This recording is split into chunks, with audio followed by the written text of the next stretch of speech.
Assalamualaikum warahmatullahi wabarakatuh. Selamat pagi, selamat siang, selamat sore, selamat malam. Apa kabar semua? Mudah-mudahan sehat semuanya ya. Nah, sekarang materi kita yaitu analisis dan desain plat dua arah. Minggu yang lalu kita plat satu arah. Nah, ini plat dua arah. Apa dan bagaimana plat dua arah itu? Coba kita lihat dulu. Nah, ini adalah plat dua arah yang menentukannya yaitu rasio. Rasio apa? Rasio panjang. Rasio bentang yang panjang terhadap bentang pendek kurang dari 2. Ya. Jadi bentang yang panjang, bentang yang pendek kurang dari 2 dibagi ya. LY per LX kurang dari 2, kurang dari atau sama dengan 2. Itu plat dua arah.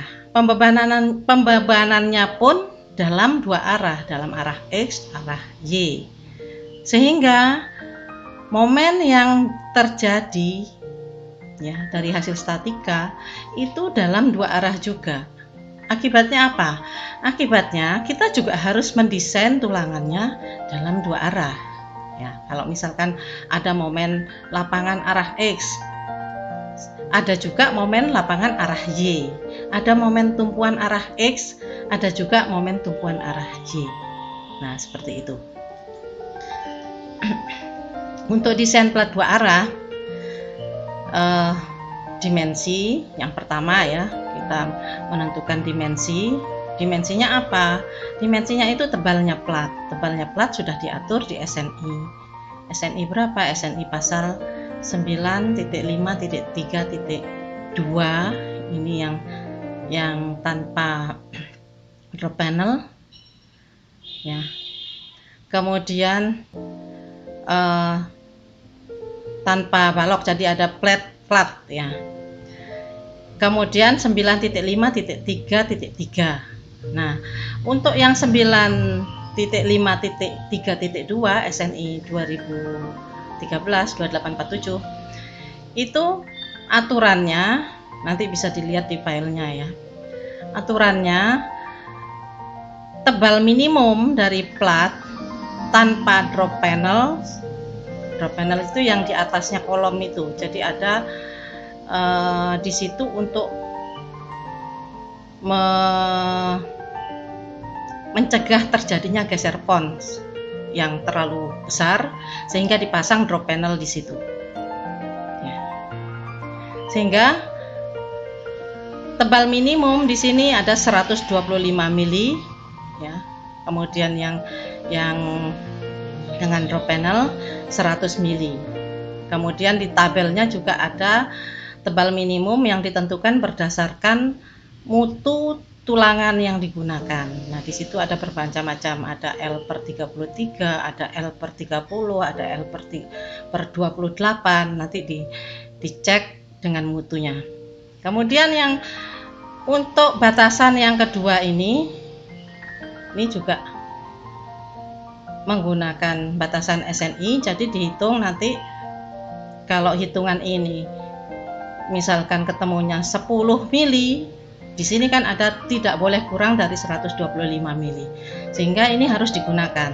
Aturan ya harus diterapkan. Nah, untuk yang alfa M ini lebih dari 2 atau sama dengan 2, ini tidak boleh kurang dari 90 mili. Nah, contoh perhitungan untuk pembebanannya dihitung di plat itu ada apa saja di sana. Ya. Untuk data perencanaan awal ditentukan mutu baja berapa, mutu kuat lelehnya, mutu beton atau kuat tarik beton berapa, tentukan dulu. Berat jenis beton bertulang 2400 kg per meter kubik ya. Berat spesi lantai per sentimeter 21 kg per meter persegi.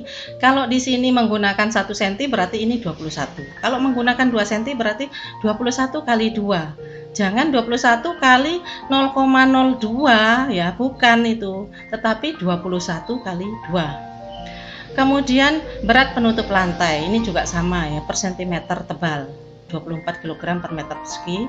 Berat tembok kalau ada tembok, kalau nggak ada ya jangan dimasukkan. Berat plafon penggantung 18 kg per meter persegi.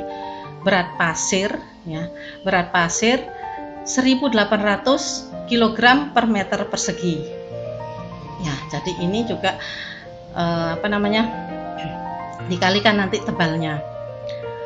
Beban pipa atau ducting 40 kg per meter persegi. Beban hidup lantai gedung, nah ini juga tergantung fungsi dari gedung itu, apakah untuk perkantoran ataukah untuk bioskop, itu berbeda ya. Nah selanjutnya ya, ini seperti yang tadi saya sebutkan. Nah ini contoh, sudah ada contoh perhitungannya. Berat sendiri tebal plat 12 cm. Ini bukan 12 meter ya, ini salah tulis ini mesti ya. Jadi 12 cm ini dijadikan ke meter. Misalkan ini 12 cm, berarti di sini 0,12 kali 2400, bukan 12 meter kali 2400. Ini salah tulis ini ya. Kemudian ini berat spesi, nah ini karena 2 cm berarti ini kali 2. Jangan dikalikan, jangan dikonversi ke meter ya. Kalau ini konversi ke meter, tetapi kalau yang ini karena ini adalah per sentimeter tebal, berarti ini langsung dikalikan 2. Kalau di sini 0,12 kali 2400, tetapi di sini 2 kali 21 ya. Ini yang penutup lantai juga sama, kalikan langsung, tidak dikonversi ke meter. Kemudian beban pasir juga sama. Berat plafon penggantung sudah ada langsung ini, berat pipa dan ducting. Kemudian ini dijumlah ketemu sekian ini ya. Kemudian beban hidupnya tadi kan 250 kg per meter persegi. Ini karena sudah diubah ke kilonewton per meter persegi, ini juga diubah. Jadi dibagi berapa? Bagi 100, 2,5 kilonewton per meter persegi.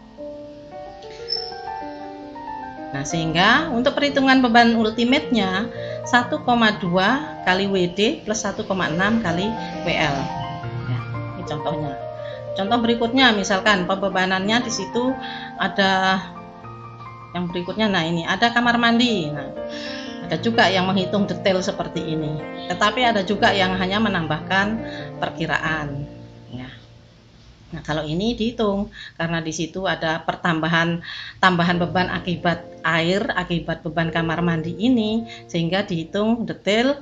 Dan ini setelah dijumlah ternyata tambahannya juga sekitar 200 ya, 200 kilogram per meter persegi, atau sekitar 2 kilonewton tambahannya ini ya, dengan kamar mandi yang sekian ini. Nah kalau lebih besar lagi tambahannya akan lebih besar lagi karena air kan juga berat ya.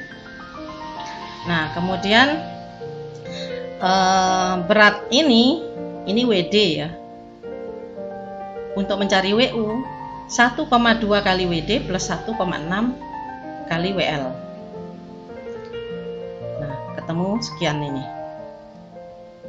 Kemudian tebal efektif plat, hitungannya tidak ditampilkan ya, tapi dihitung alfa M-nya berapa dan seterusnya ya, sehingga ini didapat 12 cm ya. Tebal selimut beton 2 cm ya, ini ada di SNI pasal 7.7.1. Kemudian tentukan dulu tulangan pokoknya 10 mili, tulangan bagi dan susut suhu ya 10 mili. Tinggi efektif DX. Nah tinggi efektifnya ini ada DX DY. DX itu tulangan arah X ya, tinggi efektifnya ini.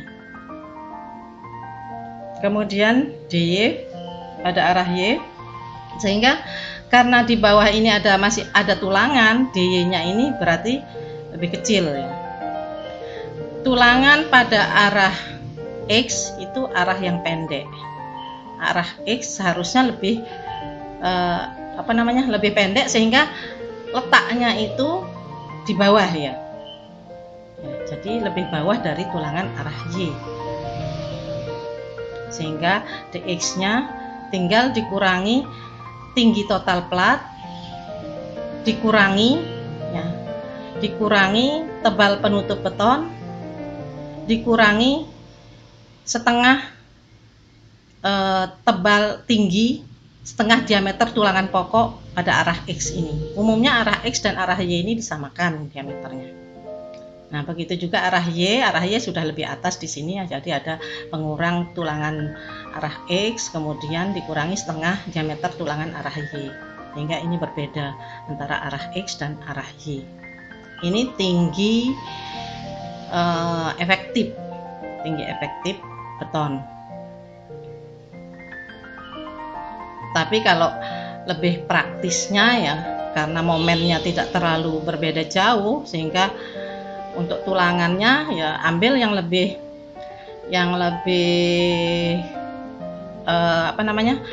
besar, yang lebih menentukan, sehingga arah berikutnya mengikuti, sehingga bisa digunakan wire mesh dan sebagainya yang arah X dan arah Y dibuat sama. Nah, ini beta 1 ini sama dengan 1, sehingga ini masuk pada plat 2 arah. Nah, untuk perhitungan momen, ini cara yang saya berikan di sini yang ada di PBI 71, Peraturan Beton Indonesia 71. Ini peraturan lama, tetapi karena ini pendekatannya mudah sekali dan praktis, ini saya berikan di sini. Ya, jadi di sini ada yang diarsir keempat sisinya, berarti ini ditumpu terjepit pada keempat sisi. Kalau yang tidak ada arsiran berarti ada yang bebas ya, ada yang misalkan garisnya 2, berarti itu ditumpu elastis ya. Jadi ini untuk menghitung momen lapangan arah X, momen lapangan arah Y. Di sini ada tulisannya MLX, itu momen lapangan arah X, MLY momen lapangan arah Y, MTX momen tumpuan arah X, MTY momen tumpuan arah Y. Nah, ini besarnya ini lapangan itu kan plus, positif momennya, plus 0,01 kali Q ini sama dengan WU LX kuadrat. Jadi di sini pengalinya LX, bentang yang pendek, kali ini, kalau ini kali 21, kalau arah Y kali 21, kebetulan sama ya, karena ini LY per LX nya 1, jadi sama persis arah X maupun arah Y. Kemudian tumpuan arah X min, karena ini tumpuan jadi negatif, lenturannya ke arah atas melengkungnya.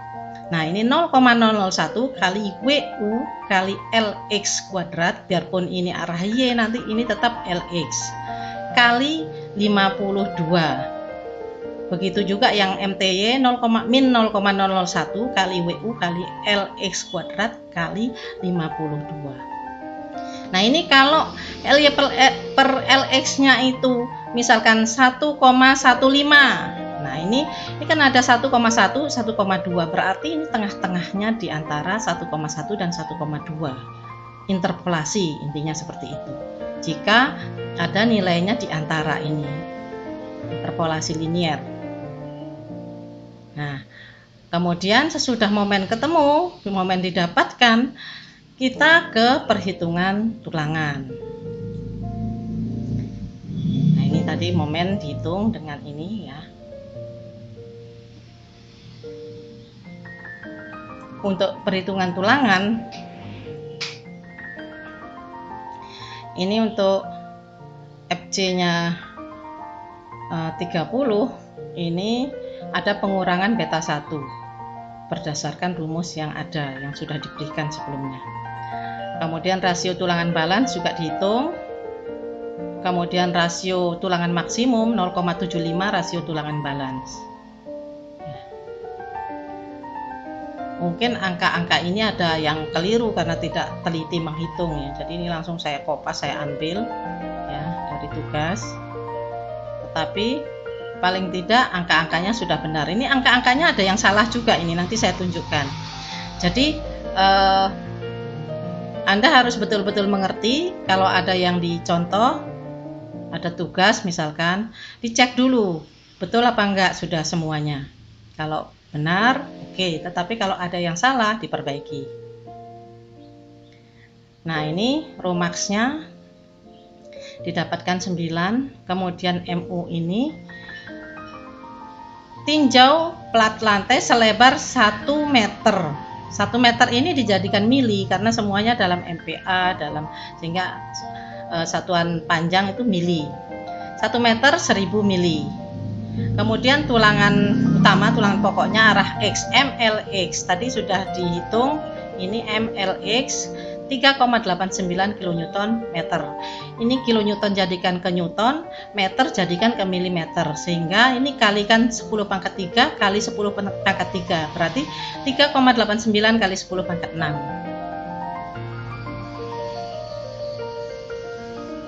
Nah, ini 3,89 kali 10 pangkat 6 ditulis dalam newton seperti ini, newton milimeter. Kemudian ini MULX ya, kalau dituliskan sebenarnya ini MULX. Nah, MN momen nominal, berarti MULX ini dibagi faktor reduksi kekuatan lentur.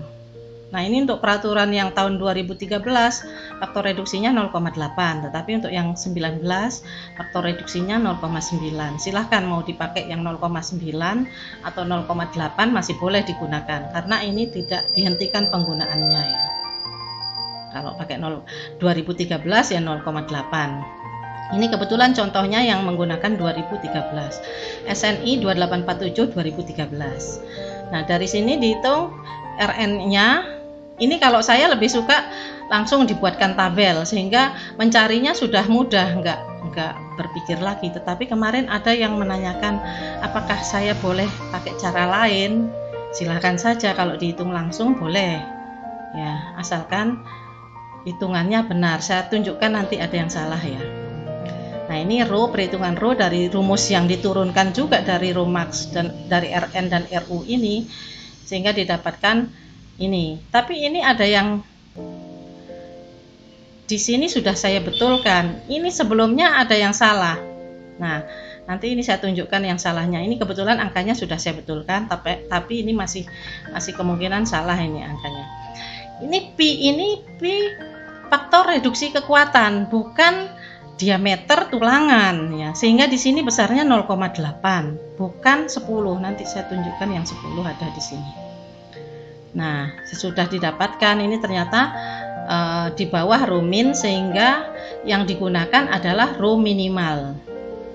Row yang didapat, row hitung, ternyata kurang dari row minimal, sehingga digunakan row minimal, row minimum.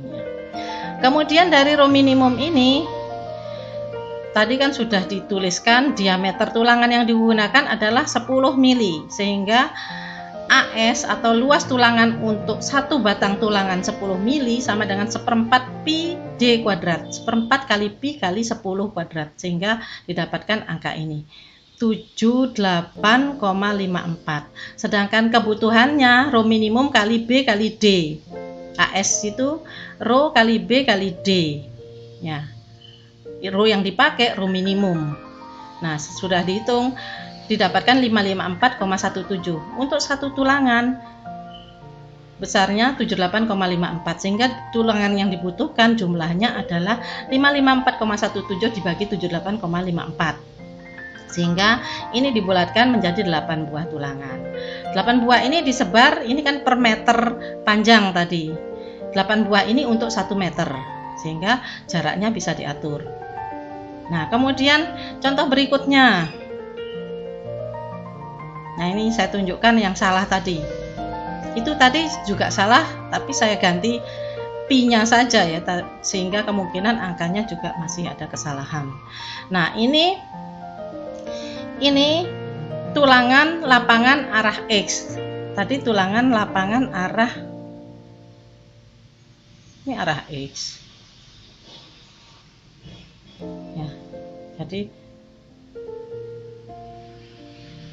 Oke, nanti dilihat lagi. Ini kebetulan sama ya, arah Y seharusnya ini maksudnya, tetapi karena sama, jadi ya dibuat lagi arah X lagi. Padahal seharusnya sesudah tulangan arah X, kita cek tulangan arah Y.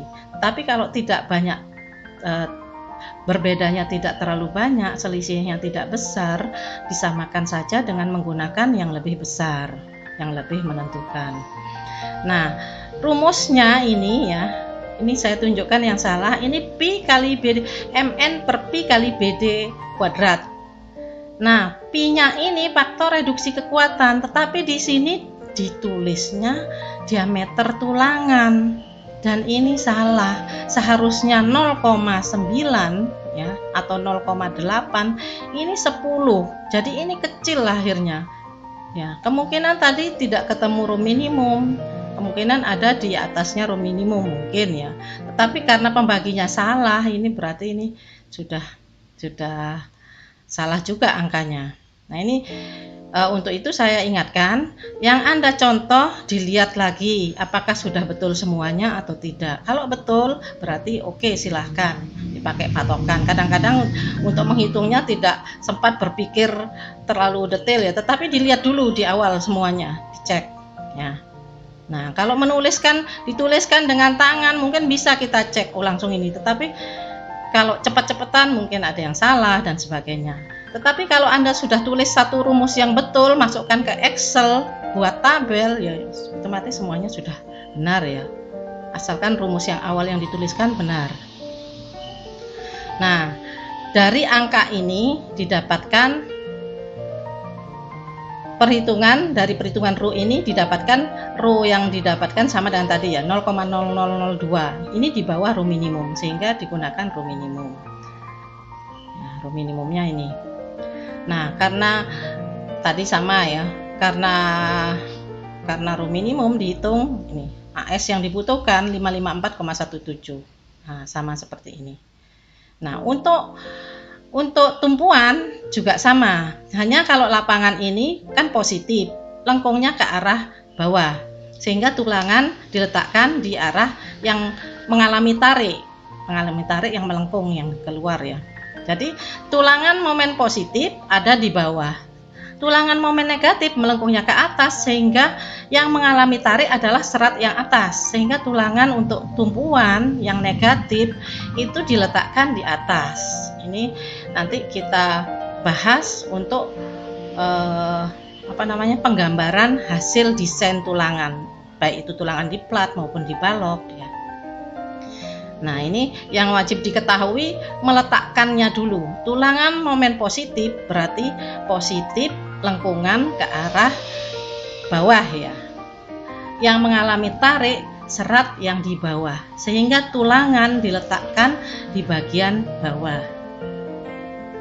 Tulangan di daerah tumpuan sebaliknya, karena momennya negatif, lengkungan ke arah atas, yang mengalami tarik serat di atas, sehingga tulangan diletakkan di bagian yang mengalami tarik atau di atas. Nah, itu.